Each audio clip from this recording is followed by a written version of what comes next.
नमस्कार, तुम्हा सर्वांचं आपल्या घरगुती भोजन या चॅनेलमध्ये खूप खूप मनापासून स्वागत आहे. आज आपण आखाड विशेष झणझणीत असं गावरान पद्धतीने मटण बनवतोय. चला वेळ न घालवता रेसिपीला सुरुवात करूया. सर्वात अगोदर मटण घ्यायचं. मटण स्वच्छ पाण्याने व्यवस्थित धुवून घेऊया. धुवून घेतल्यानंतर यावरती आपल्याला मीठ आणि हळद घालायचं आहे. हळद मीठ घालायचं. त्यानंतर हे हळद मीठ मटणला व्यवस्थित असे लावून घ्यायचे आणि 10 मिनिटाकरता हे साईडला ठेवून द्यायचं. तोपर्यंत गॅसवरती कुकर ठेवूया. कुकर व्यवस्थित गरम झाला की त्यामध्ये तेल टाकायचं. तेल गरम झालं की त्यामध्ये एक मध्यम आकाराचा बारीक चिरलेला कांदा घालायचा. कांदा छान लालसर होईपर्यंत तेलामध्ये परतून घ्यायचा. पहा इथे कांदा छान लालसर असा झालेला आहे. आता आपल्याला यामध्ये हळद मीठ लावलेलं जे मटण आहे ते घालायचं आहे. मटण घालायचं आणि व्यवस्थित असे मिक्स करून घ्यायचं आहे. 1-2 मिनटं आपल्याला हे मटण कुकरमध्ये व्यवस्थित असे परतून घ्यायचे आहे. इथे आपल्याला गॅस मात्र अगदी लो ठेवायचा आहे. छान 1-2 मिनटं आपण हे मटण व्यवस्थित असे परतून घेऊया.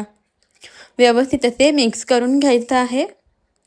मिक्स करून झालं की आता यावरती झाकण ठेवायचं आहे. ताट झाकायचं आहे आणि आपल्याला या ताटामध्ये पाणी घालायचं आहे. जितकं तुम्हाला रस्सा हवा असेल तितकं आपल्याला ताटावरती पाणी घालायचं आहे. मटण शिजण्याकरता सुद्धा थोडंसं पाणी लागतं, त्यामुळे थोडं जास्त पाणी घालायचं. आता गॅस बारीक ठेवायचा आहे. हे पाणी व्यवस्थित गरम झालं, पाण्याला वाफ आली की हे पाणी आपल्याला कुकरमध्ये घालायचे. पहा इथे पाणी व्यवस्थित गरम झालेलं आहे, पाण्याला वाफ आलेली आहे. आता हे गरम झालेलं पाणी आपण कुकरमध्ये टाकूया आणि इथे तुम्ही पाहू शकता कुकरमध्ये मटणला सुद्धा व्यवस्थित असे पाणी सुटलेलं आहे. आता यामध्ये आपल्याला हे गरम पाणी घालायचं आहे. संपूर्ण ताटामधील गरम पाणी मटणमध्ये घालूया आणि व्यवस्थित असे मिक्स करून घेऊया. आता तुम्हाला आणखीन यामध्ये पाणी घालायचं असेल तर पुन्हा यावरती ताट ठेवून तुम्ही गरम पाणी करून यामध्ये घालू शकता. पाणी घालून व्यवस्थित असे मिक्स करायचे आहे. पहा आपण मटण व्यवस्थित मिक्स केलेलं आहे.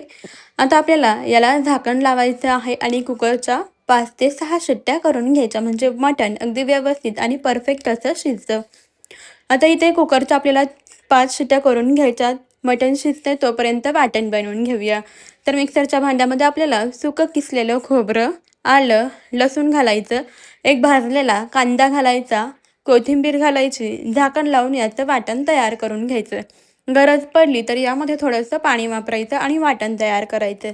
पहा इथे आपण वाटण तयार केलेलं आहे आणि मिक्सरच्या भांड्यामध्ये सुद्धा थोडंसं पाणी घातलेलं आहे. इथे आपल्या कुकरच्या 6 शिट्ट्या झालेल्या आहेत. गॅस बंद करायचा, कुकरचं झाकण काढून घेऊया.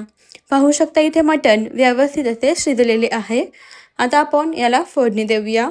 त्यासाठी गॅसवरती कढई ठेवायची आहे. कढई व्यवस्थित अशी गरम झाली की त्यामध्ये तेल टाकायचं आहे. 2 पळी तेल घालूया. तेल व्यवस्थित असे गरम झाले की यामध्ये तयार केलेलं वाटण घालायचं आहे आणि आता आपण वाटण यामध्ये व्यवस्थित असे तेलामध्ये परतून घेऊया. यामधील कच्चेपणा जाईपर्यंत आणि वाटणाला छान खमंग असा वास सुटेपर्यंत वाटण आपल्याला तेलामध्ये परतून घ्यायचं आहे. वाटण परतताना गॅस आपल्याला बारीक ठेवायचा आहे. बारीक गॅसवरती हे वाटण आपण व्यवस्थित असे परतून घेऊया. छान खमंग असा वास सुटेपर्यंत आपल्याला हे वाटण परतायचे आहे. अधूनमधून सतत मिक्स करून घ्यायचं. पहा वाटण व्यवस्थित असे परतून घेतलेले आहे. आता यामध्ये मसाले घालूया. 1 मोठा चमचा लाल तिखट घालायचा आहे, 1 चमचा काळं तिखट आणि कोणताही मटण मसाला यामध्ये वापरू शकता. मटण मसाला घालायचा आहे आणि व्यवस्थित असे मिक्स करून घ्यायचे. सर्व मसाले यामध्ये मिक्स करून घेऊया. तुम्ही यामध्ये गरम मसाला किंवा तुमच्या रोजचे जे काही मसाले असतात ते वापरू शकता. मसाले मिक्स करून घेतले. आता यामध्ये आपल्याला थोडासा रस्सा घालायचा आहे, म्हणजे मटणचं जे अळणी पाणी आहे ते घालायचं, मिक्स करून घ्यायचं आहे. व्यवस्थित मिक्स करून झालं. आता आपण यामध्ये शिजवलेलं मटण घालूया. ही पद्धत अतिशय झटपट होणारी आहे आणि गावरान पद्धत आहे, त्यामुळे हे मटण चवीला सुद्धा तितकंच खूप छान लागतं आणि चविष्टही बनतं. सर्व शिजवलेलं मटण यामध्ये घातलेलं आहे. व्यवस्थित असे मिक्स करून घेऊया. आता आपल्याला मध्यम गॅसवरती भाजी 5-6 मिनिटे व्यवस्थित अशी उकळवून घ्यायची आहे, शिजवून घ्यायची आहे. पहा भाजीला छान अशी उकळी आलेली आहे. मध्यम गॅसवरती आपण आणखीन 5-6 मिनिटे याला व्यवस्थित शिजवून घेऊया, उकळवून घेऊया. तर ही मटणची भाजी ना तुम्ही भाकरीसोबत, चपातीसोबत सर्व करू शकता. चवीला खूपच जबरदस्त लागते. पहा मस्त असं इथे आपलं मटण तयार झालेलं आहे. गावरान पद्धतीचं झणझणीत असं मटणाचं कालवण तयार झालेलं आहे. तुम्ही सुद्धा अशा पद्धतीने मटण नक्की बनवून पहा किंवा तुमच्याकडे कशा पद्धतीने बनवतात कमेंटमध्ये नक्की सांगा.